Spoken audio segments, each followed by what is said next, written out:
Did you all enjoy that? Yeah, pretty cool. So, have you ever had an idea? Any idea. It could be small or big. Something as small as maybe a painting, or As big as a movie. we took this little idea and we turned it into something awesome. And there used to be a process for making films. Back in the day, you would come up with an idea. The conception of the idea started with, all right, let's just come up with an idea. So, one night you're late, you're in a parking lot, you see somebody sweeping the parking lot in one of those weird mobiles that's got the little twirlies on it. You're like, man, I want to tell a story about them. So you want to tell about a story about that street sweeper who finds love and danger one night. Weird idea.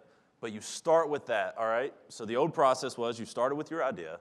Next thing you know, you gotta form it into something that's tangible. Joe talked about having an idea that's tangible. So you start writing log lines, you start writing all these treatments, and then you gotta send it to a producer. These guys who probably get 15 to 20,000 submissions of ideas every single year. And you gotta hope that your idea is just good enough to make it through his email server and get to his desk where he'll hopefully like it and give you money.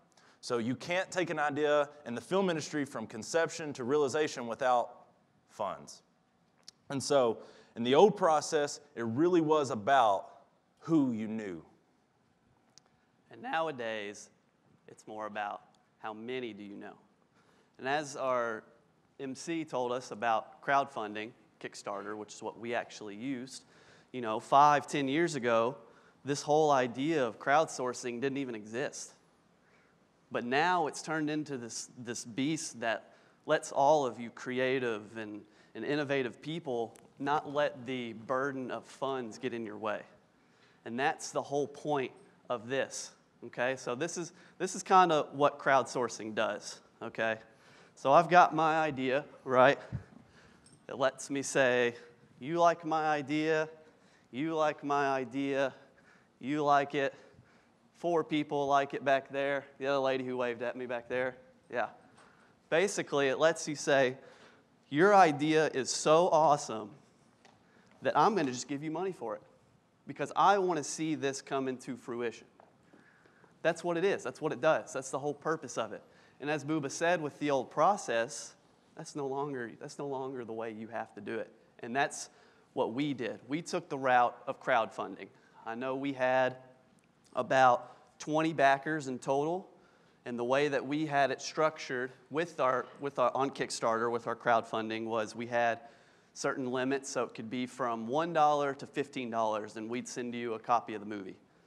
It could be from $15 to $50, and we'd send you a copy of the movie, send you a Blu-ray, unlimited digital downloads, all these incentives, all the way up to the point to where if you gave from $1,000 or more, and believe it or not, the limit that we had, just 2 people, actually gave more than $1,000 just to see that little idea turn into what it is now, which is just it's crazy to us that someone can share our passion, the passion that we have with this movie. Okay? That's what it came down to. But the important thing is when it comes to crowdfunding and Kickstarter for us is it's all about connecting with your audience. And so Swanson and myself, we're fresh out of Western. We went to WKU's broadcasting program. We were both film, TV production students. And I came to Swanson one day and I was like, hey man, let's just do it. Let's just make a movie. And we didn't even have an idea then, but we knew that we wanted to make something to put on our reels, to make it tangible. And so I came to him, and he's like, all right, let's do it. And right about that time, Kickstarter was at its peak. We got on there and we looked around, and there's tons of projects in Nashville, but there was only like 3 projects in Bowling Green on Kickstarter. We're like, let's do it. Let's set a budget and let's make a movie. And so we hired a writer. He came in and wrote a story, and we sat down, we went through about 9 drafts of a story, and finally found a story that we liked. And that story was an idea that was really different. I mean, just from the trailer, you can see there's a dude with a plague mask. There's lots of running, lots of fighting. It was different. And, you know, that's a kind of idea that back in the day would have never made it across the producer's table. It was so different. It was so unique. It was so ambiguous and just something that you couldn't take two movies. The old adage is you can take two movies and mix them. Oh, it's Inception meets The Dark Knight. Well, we couldn't do that with our movie because it was so different. But we wanted to connect that different idea to an audience, and crowdsourcing was the way to do that. Because like Swanson said, what we did was we presented it to them. We offered it up. We said, hey, here's our idea. Do you like it? And we gave them updates. We did behind the scenes. We did talks. I would get on there and normally talk about our progress. And it really allowed our audience to connect with us as director and as producer. Not only that, but we would showcase our crew, and they got to get noticed. And so we took this idea that was different. This idea that, like I said, you know, most producers would have laughed us out of there. We've since finishing the movie, we've pitched it to people, and they're like, you know, not so sure. But we took that and we set a budget, and our budget was $10,000. We said, hey, we want to rent real cameras, real gear. We brought a lighting crew down from Louisville, and it was a bunch of Western students who said, hey, let's make this happen. And so what we did, we set a budget at $10,000, and we put it up, and we said, hey, we need you guys to fund us. And yeah, we gave a lot of our own money as well, but none of us gave money to the Kickstarter campaign. That's 100% crowdfunded. That's none of our money. And so we got the ability to connect an idea that was really different with an audience. And so we're going to show you a clip here in a minute. I'm going to let them go ahead and get it ready, but I'll set it up. This is the opening scene of our film, and this is Jonathan playing Thief. In our film, it's an alternate reality where magic and little tricks are possible, and he's meeting a warlock to try to go into limbo, the place between life and death. He's going there to save someone. So if you guys are ready, you'll get to see a little bit how different our idea was.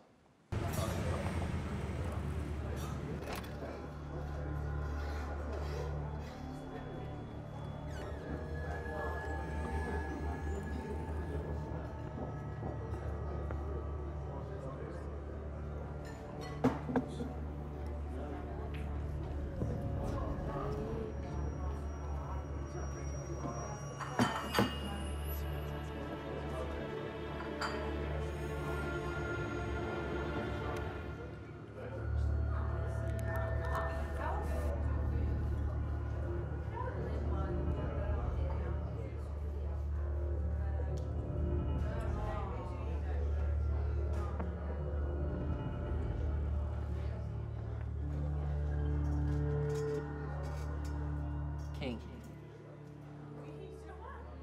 Yeah?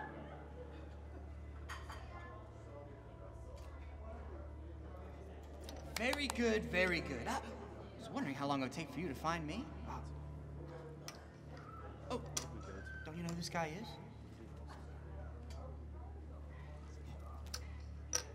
He looks like a rodent to me. Manners, boy! He's a thief. Oh, damn, good. Thief. I know you've been asking around. Looking for me for quite a while. Well, so now that you're here, I'm curious as to what it is what you want from me. Don't play with us. You know why I'm here.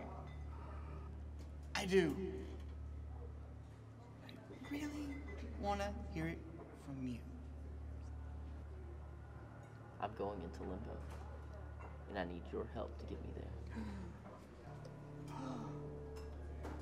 So you do. So you do. That's no small order. It's pretty tricky. I'm sure you already know that. So you got a little taste of what the movie was about, sorta. Booba gave you a nice background of kind of what's going on in that situation. But, you know, now we're at the point to where we're all about what's next with this. We're to the point of what's our aspirations with it. And when we created this, we had 3 different kind of, oh, this is where we want it to be.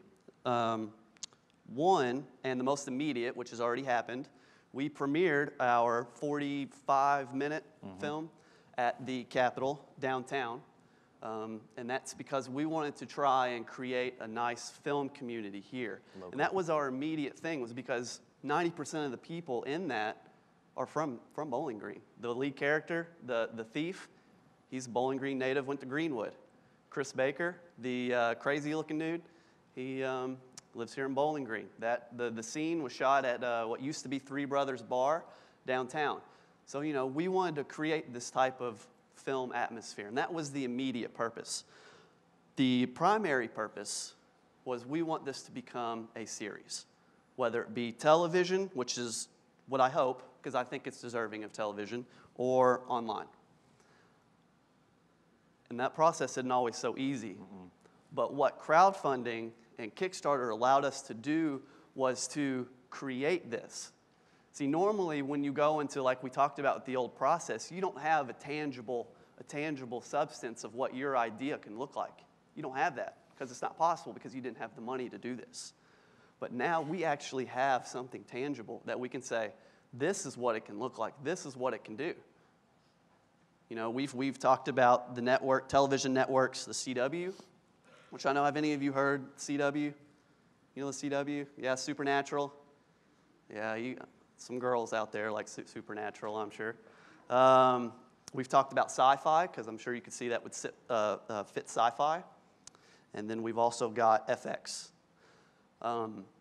Actually, by happenstance, I was working a television show and met an executive producer of Al Roker Entertainment. And all she does is pitch television shows to networks. She seemed interested. So, you know, it was just this, it's like what Joe said, our airplane is in flight right now. And it's just a great feeling because it's in flight. And actually, next week, I have a meeting with someone to potentially meet with a television network. But this all stemmed from one fundamental thing, and that was not letting your vices, your fears, your doubts take over your idea, because a lot of times that can happen. As a young film crew, I think the oldest person on our crew was 25. That's usually unheard of on a film crew. And one of our fears was not being good enough or not being adequate filmmakers to make something final. I know as the director, one of my problems was I was like, man, is this going to cut together? You know, what's it going to look like? What's going to happen? And so what we had to do was overcome a fear of not being good enough. So you may have an idea, but you're like, I don't know if it's good enough. What you have to do is put that fear aside, develop your idea, and just go for it.